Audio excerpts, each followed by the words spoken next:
नमस्कार। Future and option course for beginners के इस 8वें लेक्चर में आपका स्वागत है। पिछले 2 लेक्चर में हमने फ्यूचर्स के एप्लीकेशंस की बात की, जिसमें हमने शॉर्ट सेलिंग की बात की और हेजिंग की बात की। इस लेक्चर में आज हम हेजिंग को और प्रैक्टिकली समझेंगे। जनरली फ्यूचर्स का यूज हेजिंग के लिए किया जाता है। हाँ, बहुत सारे लोग उसे गैम्बलिंग के लिए भी इस्तेमाल करते हैं, यानी लोग स्पेकुलेट करते हैं। वो किसी भी स्टॉक पर स्पेकुलेट करते हैं कि इस शेयर की प्राइस अगले महीने या अगले 10-15 दिन में इस लेवल तक जा सकती है, और वो स्टॉक पर फ्यूचर की मदद से स्पेकुलेट करते हैं। पर अगर फ्यूचर्स और ऑप्शंस की प्रॉपर यूज की बात की जाए तो प्रॉपरली वो हेजिंग के लिए यूज किया जाता है। और आज हम हेजिंग के एक बहुत ही प्रैक्टिकल एप्लीकेशन के बारे में बात करेंगे, जिसे जान के आप शायद हैरान भी हो जाए। देखो, फ्यूचर्स का इस्तेमाल हेजिंग के लिए फार्मर्स भी कर सकते हैं, यानी जो किसान हैं वो भी फ्यूचर्स की मदद से हेजिंग कर सकते हैं और अपनी जो रिस्क है उसे लिमिट कर सकते हैं। तो वो ये कैसे कर सकते हैं? तो वो ये कर सकते हैं कमोडिटी मार्केट के जरिए। इंडिया में 2 कमोडिटी स्टॉक एक्सचेंजेस है। एक है MCX, that is multi commodity exchange, और दूसरा है NCDEX, that is national commodity and derivative exchange.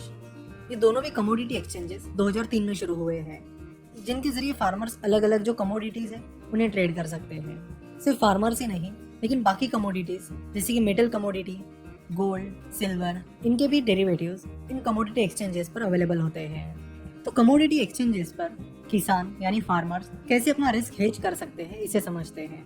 मान लेते हैं कि आप एक कॉटन फार्मर है। आपने बस इस साल में कॉटन की फार्मिंग शुरू की है, और आपको पता नहीं है कि जब तक आपका कॉटन निकल के आएगा तब कॉटन की प्राइस क्या होगी।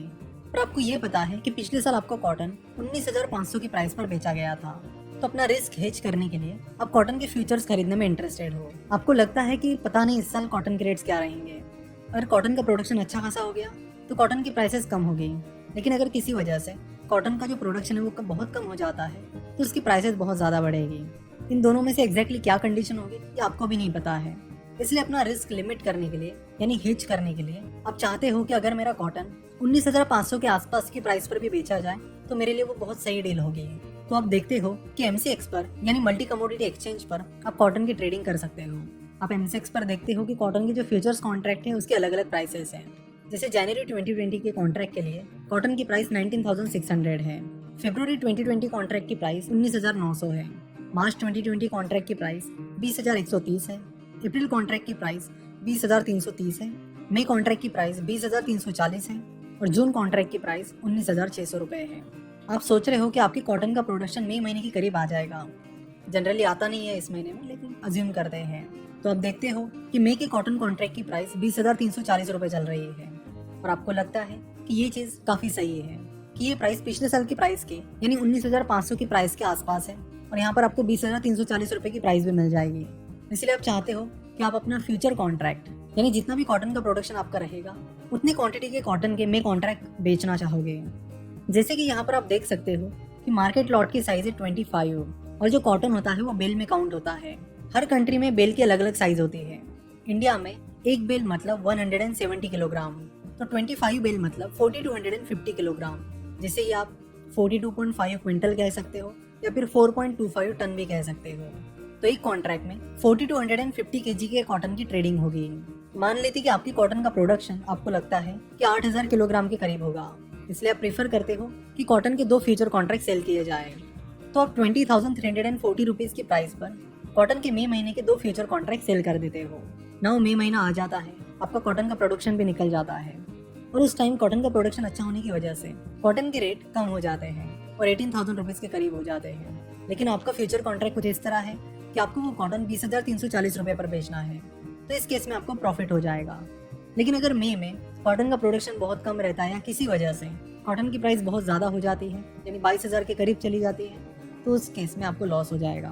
तो यहाँ पर हेजिंग का असली मतलब ये है कि आपने रिस्क को कंट्रोल किया।